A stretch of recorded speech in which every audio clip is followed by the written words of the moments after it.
కాకరకాయ లాగానే ఇంకొక కాయ కూడా ఉండి ఉండవచ్చు. కానీ కాకరకాయకు ఉండేటటువంటి సహజమైన స్వభావము, నేచరు ఇంకొక కాయలో ఉండకపోవచ్చు. మనుషులమందరం ఒకే రకంగా కనిపిస్తూ ఉంటాం.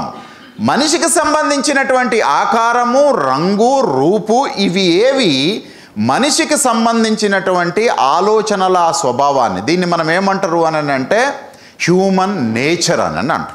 Human nature.